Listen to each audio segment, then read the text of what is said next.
Saudara-saudara yang dikasihi Tuhan Yesus Kristus, jemaat Tuhan, sebelum kita membaca firman Tuhan, kita berdoa. Anugerah dan damai sejahtera dari Allah Bapa kiranya menyertaimu dalam Kristus Yesus Tuhan kita. Amin.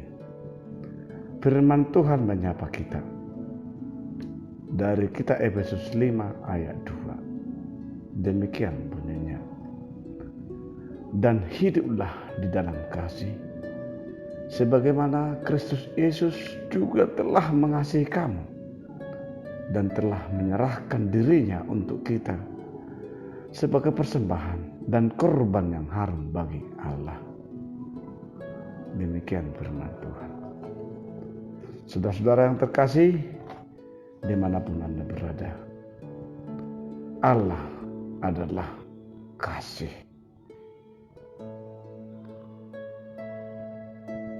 Di dalam Alkitab dapat kita lihat berbagai-bagai petunjuk yang menyatakan bahwa Allah adalah pribadi yang terlebih dahulu mencintai kita, yang telah membuktikan kualitas cinta kasih-Nya dengan memberikan pengorbanan terbesar yang pernah dilihat dunia ini bagi setiap kita. Gestur kasih terbesar yang pernah terjadi di seluruh semesta, yaitu Yesus Kristus mengorbankan dirinya sendiri untuk mati di kayu salib, menebus dosa-dosa kita semua. Itulah bukti kasih-Nya. Tuhan memilih untuk tetap berkorban dan bahkan menganugerahkan pengorbanannya kepada kita, kepada manusia yang hina ini. Pada saat ini, firman ini menyapa kita.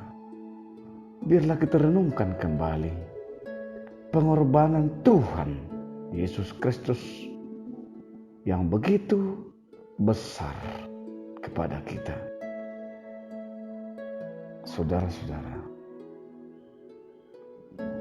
kasih yang digambarkan dalam ayat ini adalah kasih yang didorong dan diekspresikan dan dapat dirasakan sebagaimana Kristus membuktikan cinta kasih-Nya kepada kita.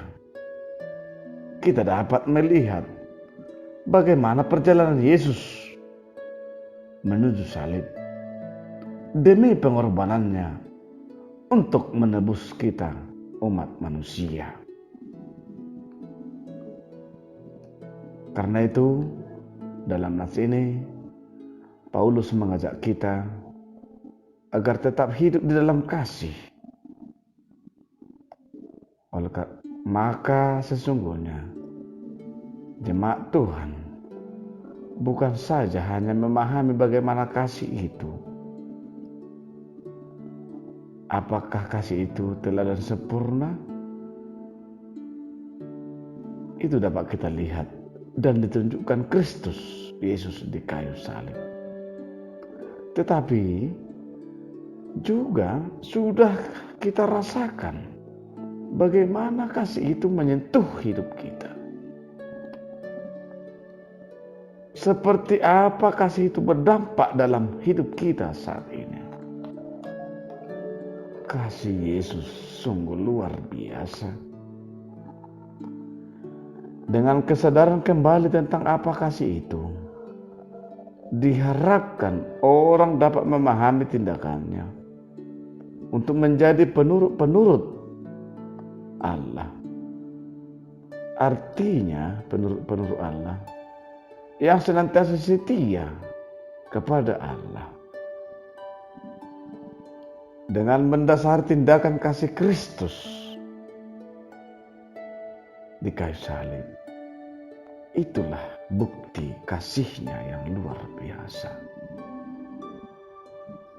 Kasih yang dituntut dari kita adalah bagaimana kita mengimani dan merealisasikan dalam hidup kita sehari-hari.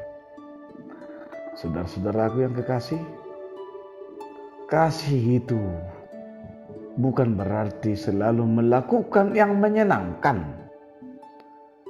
tetapi kasih itu melakukan apa yang paling baik. Kasih itu memberikan kebaikan, walau kadang perlu ketegasan dan disiplin untuk mengajar kita. Kasih itu adalah Yesus Kristus Tuhan telah dibuktikan dalam dirinya. Oleh karena itu perlu kita teladani dan kita imani. Allah menuntut kita orang percaya melalui kasih-Nya tidak hanya menuntut perubahan yang tampak dilihat orang lain, tetapi Allah menghendaki kebaikan diri kita karena kasih kita kepada Allah dan sesama. Sebagaimana Kristus yang memberikan pengorbanan untuk keselamatan kita karena kasih-Nya kepada Bapa dan kita umat pilihan-Nya, dapat digambarkan kasih agape, kasih yang sempurna. Saudara-saudara yang kekasih, kasih itu tidak berdasarkan kepada kepentingan sendiri, tetapi kasih itu tergantung pada situasi atau keadaan yang berubah-ubah. Artinya, kasih itu adalah bagaimana kita menjalani hari itu sehingga kita bisa memenangkan dalam pergumulan kita setiap hari bersama Kristus, seperti Yesus yang memenangkan bagaimana Dia menjalani proses bukti kasih-Nya di kayu salib. Kasih Tuhan inilah yang perlu kita teladani. Dia tidak membedakan rupa, status, atau warna kulit. Untuk itulah Yesus rela datang ke dunia dan mati di kayu salib, supaya kasih Allah dapat dinyatakan kepada kita dan dicurahkan ke dalam hati kita. Oleh karena itu, saudara-saudara dimanapun mereka berada, perlu kita teladani, kita imani bagaimana kasih itu ada di dalam hati kita. Janganlah kiranya kasih kendor dari hidupmu, tetapi senantiasa dan seterusnya terus berapi-api dan berkobar. Apa dan bagaimana bukti kasih Tuhan dalam hidupmu, itulah yang perlu kamu teladani dan kamu jalani. Hayatilah bukti pengorbanan Yesus sebagai bukti kasih-Nya dalam hidupmu. Hayatilah dan jalanilah bagaimana kasih itu juga bisa kamu ekspresikan dalam hidupmu sehari-hari. Baik dalam rumah tanggamu, kepada anak-anakmu, suami, istri, atau kepada sesama manusia. Buktikanlah kasih itu penuh dengan pengorbanan, sebagaimana Kristus Yesus mengorbankan dirinya sebagai bukti kasih Allah. Amin. Kita berdoa. Bapa kami yang di surga, terima kasih Tuhan kami mendengarkan firman-Mu di pagi ini. Tuhan Yesuslah kiranya menyertai kami dimanapun kami berada, ketika kami mengawali hari ini.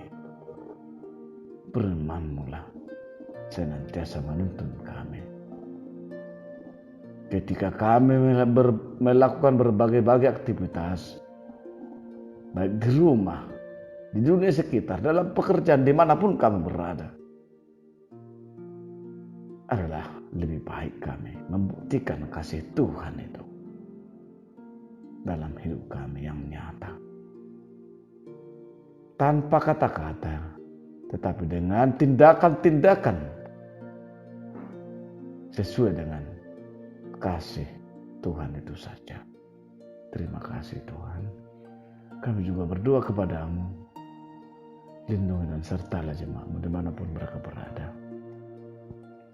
Ada banyak pergumulan jemaat. Ada yang sakit, tolong mereka pulihkan. Ada anak-anak yang sekolah, mari Tuhan, tuntun anak-anak itu hingga menyelesaikan studinya dengan baik, sehingga mereka memperoleh cita-cita yang baik. Terima kasih Tuhan. Ada juga mereka yang sudah tamat kuliah dan bekerja. Mari Tuhan, datang kepada mereka dan menghayati bagaimana mereka mengaktualisasikan kasih Tuhan dalam hidup dan pekerjaannya. Membuktikan kasih Tuhan itu dalam hidupnya. Mari Tuhan juga mempertemukan jodohnya ketika mereka sudah matang usianya. Terima kasih Tuhan. Ada banyak juga jemaat-Mu yang sudah menikah tapi belum memperoleh momongan atau belum memperoleh keturunan. Mari Tuhan datang kepada mereka. Berikanlah keturunan yang baik kepada mereka. Berkati para kandungan itu. Berkati para suami. Sehingga mereka nantinya memperoleh keturunan yang baik. Terima kasih Tuhan. Kami juga berdoa kepadamu, kepada seluruh jemaat-Mu yang kami kasih dan yang mengasihi kami. Ketika mereka mengawali hidupnya dalam hari ini, dalam berbagai aktivitasnya. Mari Tuhan, lindungi serta mereka. Jauhkan dari mereka mara bahaya. Biarlah mereka senantiasa bersyukur dan senantiasa mau mendengarkan Tuhan sebagai petunjuk hidup dalam kehidupan kami. Terima kasih Tuhan. Jadilah kehendak-Mu dalam Yesus Kristus Tuhan kami. Amin. Anugerah Tuhan kita Yesus Kristus, kasih setia Allah Bapa, persekutuan Roh Kudus menyertai kamu sekalian. Amin.